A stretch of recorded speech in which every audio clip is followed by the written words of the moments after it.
Alright guys, welcome to GHOSTWIRE Tokyo Prelude, the corrupted case.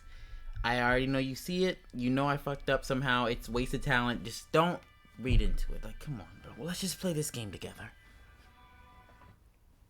Or read this game together. Rinko? God damn it, Rinko. Erica? Who are these names, bro? I'm just kidding, I know them because I fucked up, that's why. Damn. I forgot his name though, I'm not gonna lie. No one wants to talk about it, but it's all that's on anyone's mind these days. Mysterious things are happening all around Shibuya. Hey, the Shibuya arc for, what's it, Jujutsu Kaisen is coming out. Oh, I have to read these. Ryota concerns bringing him to a mysterious case file posted online. It's titled The Kiragaoka Vanishing. He reads it to himself the best he can. Having tracked another report of dark fog in the area, I arrived to find it had passed, leaving dreary rain hanging over the neighborhood. At the scene, all we found were the clothes of a mother and a son, left behind like two molted cicada shells. It's hard to even imagine a parent and her child just gone, precious life snuffed out forever. My heart sank knowing that I had failed to protect them. It was the worst feeling I'd ever felt. As if on cue, the rain started pouring down. Heavier and heavier it fell. I already gotta drink water. I'm not even 10 seconds in.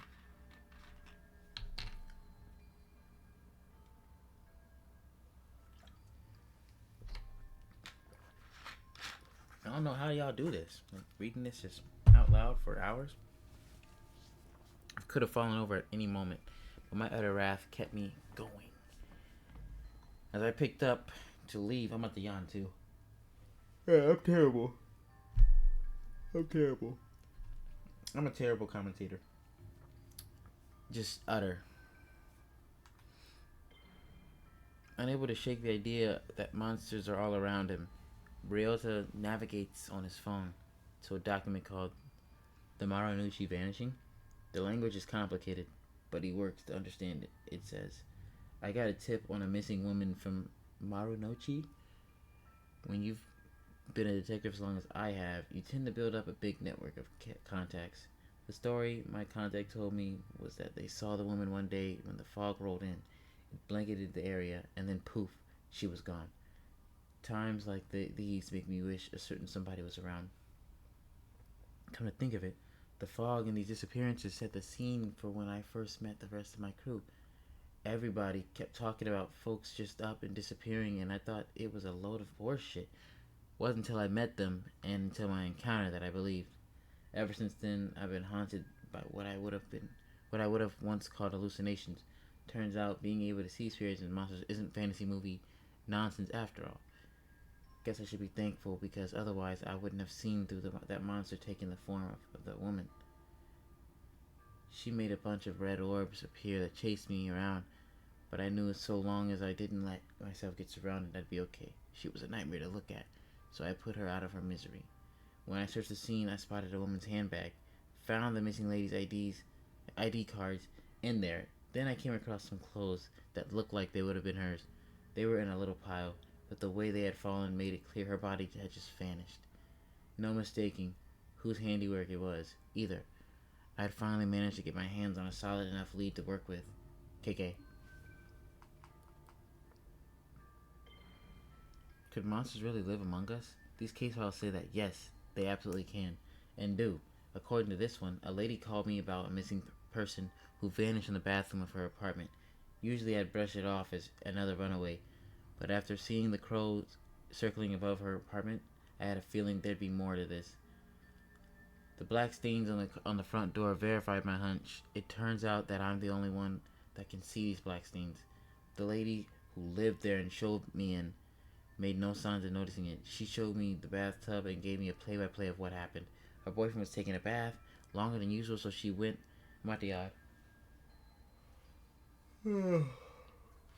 I'm doing the best I can.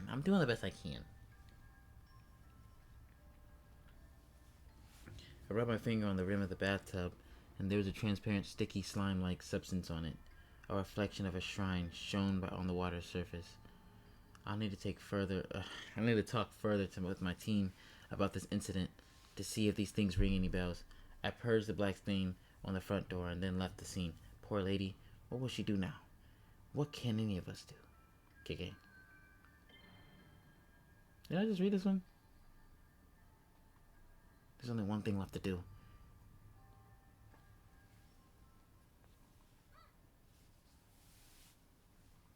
I'm going to ask this KK guy to help. Just gotta figure out where he lives first.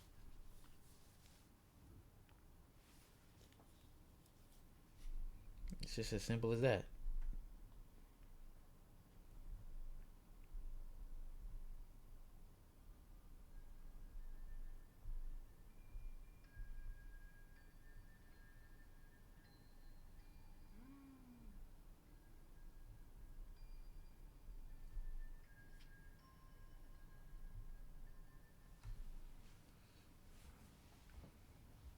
Rinko, okay. Dear Mr. Investigator Person, hello, how are you? I am not good, and I need your help.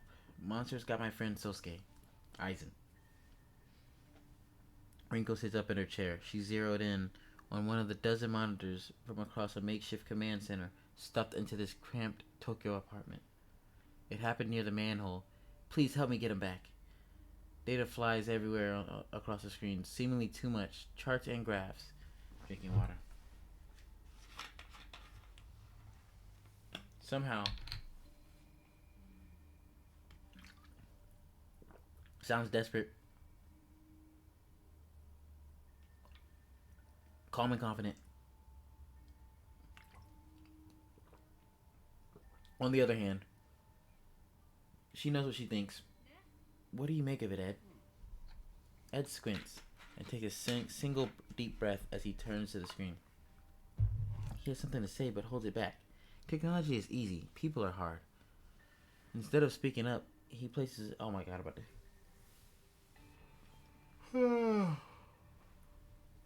One of those nights, guys. One of those nights. I've heard intriguing stories about so-called manhole girls in Japan. Vengeful ghosts of bullied students said to trick other children into following them into the sewer. If any information turns up about such anomalies, I'd be keen to investigate. Though I speak purely out of personal interest, it might not be enough to make the rest of my team pursue it without further evidence. Okay, safe to say, since you somehow found the time to record something this specific about a single urban legend, that you want to look into it. Ed is already engrossed in other work. He doesn't respond.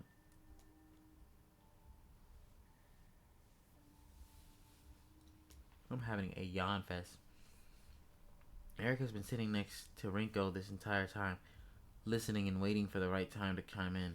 That time is... Want me to check it out? I don't think so, Erica. Could be dangerous. What if something happens to you?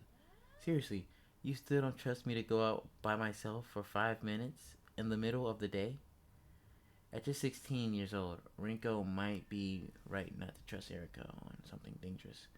But Rinko knows that Erica has shown maturity beyond her years. She gives Erica an almost sisterly look of skepticism. You know it's not that. Rinko quickly turns back to her monitors, away from Erica. But for all her maturity, Erica can't quite keep from pouting. Stop making that face. Besides, we've got our very own private detective in the vicinity already. I'll have him take a look.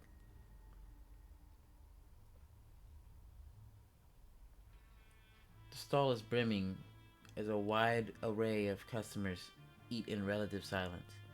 The only sound they make is slurping of their noodles. The silence breaks when a phone begins to vibrate upon the countertop. The owner ignores it, choosing to focus on his meal instead. The phone doesn't care about his hunger and continues to vibrate. The phone wins. The peace and solitude have shattered. There is no way to enjoy noodles. God damn it. The silent diner finally glances at the screen. He begins to mutter to himself. Another case? These people have me working harder than my enemies ever did. Can't even get 5 fucking minutes to enjoy a nice quiet lunch. Let me guess. I'll be risking life and limb. That's why you let it ring for so long? Too scared to pick up? You know the exact day I stopped being scared of anything. The day you stopped being a loner and hook up with us so we could... What? Sure, that works. Besides, it's not fool enough to pretend this team isn't half okay. I'm not fool enough to pretend this team is half okay. If you need backup, you know I'll be there. No questions asked. I actually already volunteered, but right now there's nothing more dangerous to be worried about. It's always the simple cases that go south the fastest. You know what? You're right. Maybe Erica should run point on this one. Sure, she's just a kid, but you're busy, so... Whoa, hold up. Let's not sacrifice the rookie to make me look bad. I'm already out. Send me the info and I'll get on it. First, though, I need to talk to one of you about something.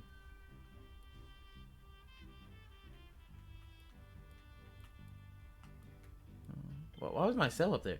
You gotta get out there, huh, Erica? Chase some thrills. No, not thrill seeking. It's my duty. I have to help. I don't have a choice. Listen, kid, you always have a choice, but I get it. It's a thing inside that tells us we can make a difference. It's a burden, but it also keep us going. That there didn't be that there. You just gotta know when to use it and when to hold it tight. Otherwise, it'll carry you away. I'll never let that happen to me. I won't be like him. What he did is unforgivable. I know you won't, Rinko. I know you won't. Rinko and I would never allow it. You just have to follow our lead. That's your job, huh? Make sure I don't stray too far from the pack.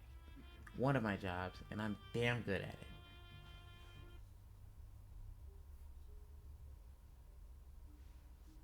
Ryoto doesn't notice the people passing him on the street. They don't notice him either. He is young, but he is very much alone. His focus is centered on the small bit of paper in his hand. After a couple folds, the paper finds a familiar configuration. With a head, arms, and body, it takes shape. A palm-sized person stands in his hand.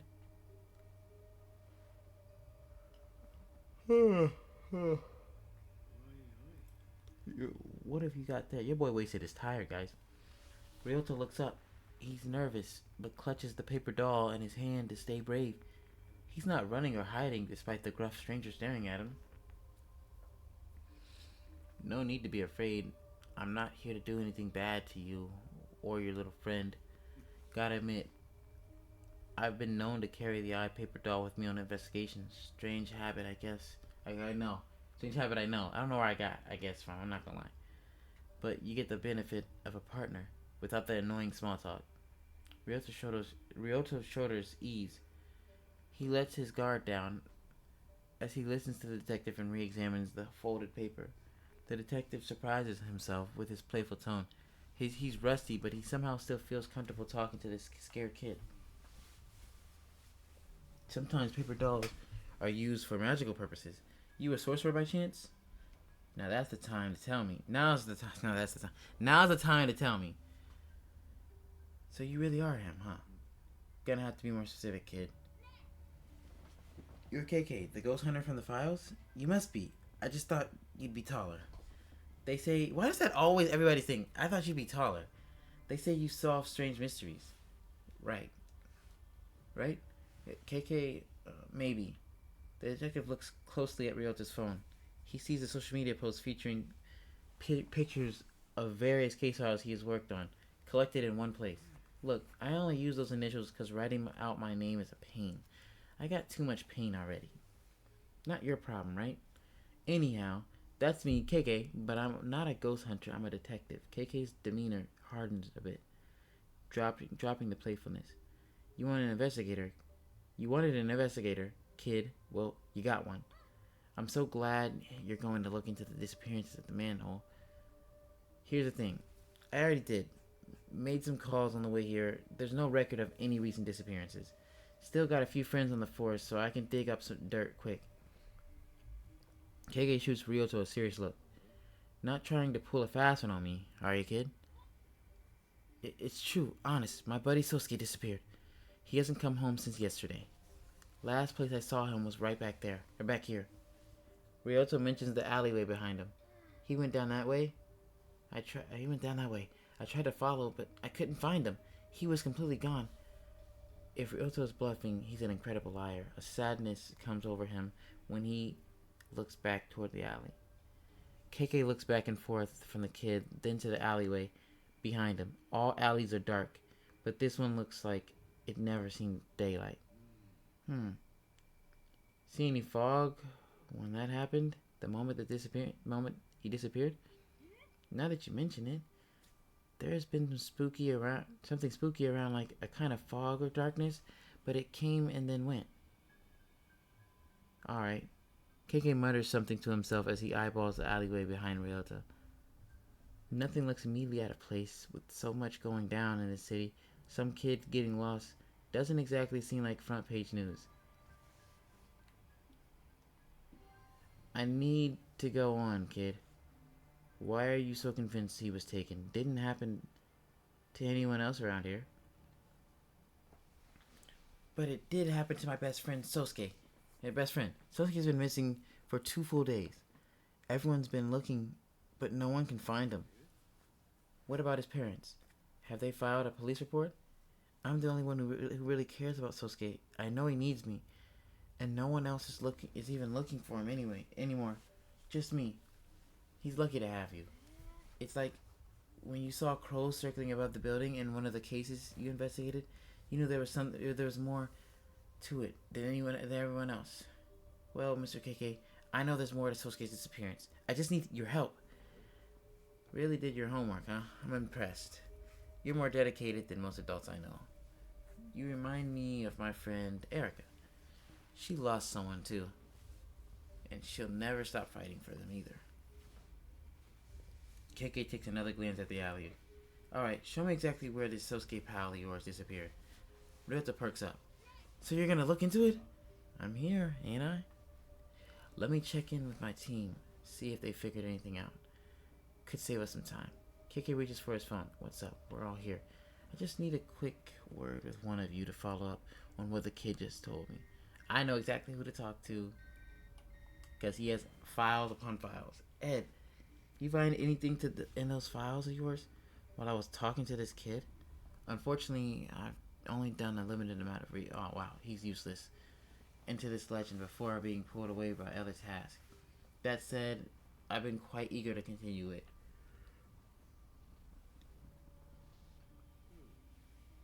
Of course, it's just a theory.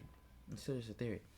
While he was speaking, Ed queued up another file on his audio recorder. He lets it do the talking from here out. While installing some energy monitoring hardware that I decided to place throughout the city, I've become aware of micropulses within Tokyo's electrical grid that are only recognizable within distinct frequencies. It is my belief that these frequencies are tied to spiritual renaissance. Oh my fucking god. Resonance. A byproduct of vanishing experiments. My intention is to continue monitoring these pulses via the mobile lab with the hope of ultimately detecting a source location. So far, signs point to Shibuya district, but I've been unable to produce more specific results. So it's actually Sukuna, guys. That's the enemy. It's Sukuna. That's a plot twist. It's as if the source is continually moving, relocating, perhaps to avoid the exact type of precision detection that I seek to achieve. A moving target, huh? Hell, if you were trying to move quickly though, through the city undetected, you could do worse than the sewers. Well, Ed, time to test this theory of yours. Ryota, it's time to find Sosuke.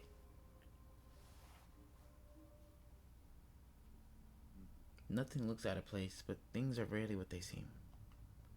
KK slowly but deliberately reaches his hands out. He's not holding it onto anything, but you would think that he is by the way he's moving. Like he's got something invisible dangling from his fingertips. Ryota has no clue what he's trying to do, but he watches closely. However, what happens next can only be seen by KK's eyes. As KK opens his fingers, a sparkling orb of energy drops from his hand down onto the ground. It ripples like water in a still pond, energy flowing outward into the world. That was cool. Okay, so obviously that thing over there, yeah, I see it. Whoa. Is he floating? A strange trail floats into view, as though a spirit has passed through this place. Psychic energy. The trail leads further on, deeper into the alley and out of view. Guess he went that way. Puzzled, Ryota follows Keki's eye line down the alley, but sees nothing out of the ordinary. What happened? I don't see anything. Trust me, kid, it's good you can't see it. This is a power you don't want. And you're too young for it. To take a risk like that and change your life forever. The world's a scary place. It keeps getting worse. We're gonna find your friend and get you back to your life.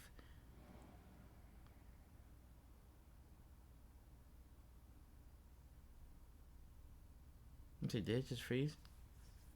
Kiki and Rinko are in big trouble, this time running like rats desperate to stay alive, with only a dingy old sofa between them and monsters. We'd better find another exit. Rinko turns to Kiki and sees him holding his hand. Holding his head. He appears to be in a great pain. Damn, it's happening again. Your body's reacting to the ether? Whoa. Whoa, I can't read that. Another hallucination. The world is breaking in two. I can read that one. That be crystallized ether, another form of matter. Sounds like your body has entered the final stages of affinity. From thin air, like phantoms, these horrific visitors appear, surrounding Kiki and Rinko. Damn, we're surrounded. That's how he said it. Mr. Kiki? Are you okay? Huh? Sorry, kid. My mind can be a little hard to control. You just kind of stood there for a little while. Sometimes my memories take me places. Hate to leave you alone again, but you need to wait here while I look for your pal. Sit tight. I won't be long.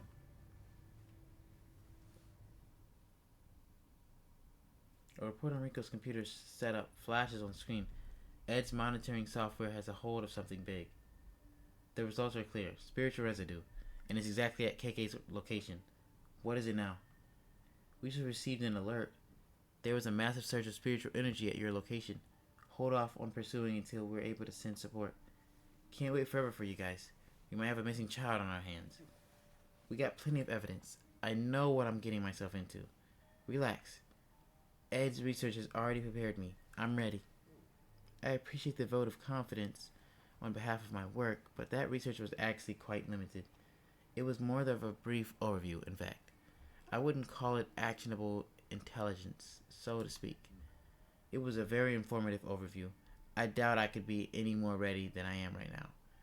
It's not fair to ask us for help when you think you need us, then use our words against us when you're too impatient to act as a team. We're in this together. KK decides to address one team member specifically to make his case. What Erica and I have been through, I don't expect everyone else to understand. Hell, I barely understand it. Here's what I do understand. I take risks so others don't have to. And yeah, you all do the same thing. That's why I'm proud to call you my team. But it has to stop somewhere. A line needs to be drawn. We aren't the vulnerable ones who need your protection. We're all strong, and that strength multiplies when we work together to help others. You two are so special to me, both of you, and I think I understand where you're both coming from. It's just that this torment, once that power has gotten inside of you, the affinity, it won't let you rest. It's like being chased. We are running from something awful. I'm sorry that I'm not making sense. I just can't be quiet right now. I have to speak my truth. I have to support whatever decision he makes. The truly selfish act would be to stand still and let it overtake you. In the end, I know I would do the same thing. Let's hope you never have to. I'll talk to you later. I'm in the middle of investigating. He never was any good at following people's directions. That attitude of his is precisely what saved our hides on countless occasions. You don't think I realize that? Erica smiles, thinking about KK's attitude. It doesn't bother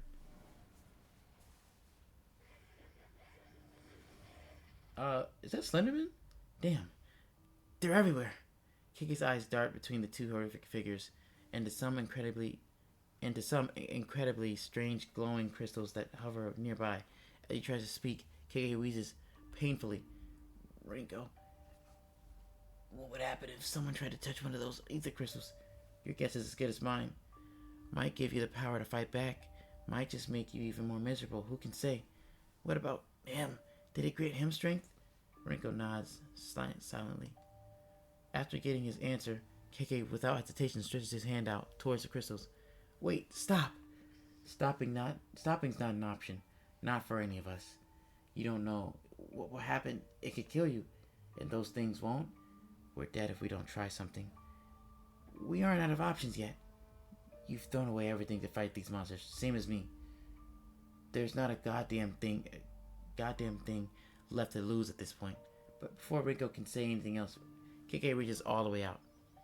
Well, that looks cool.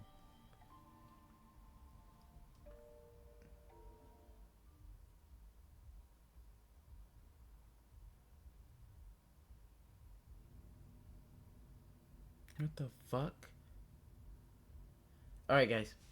That's enough for today. I hope to see you guys in the next episode. Thank you for watching.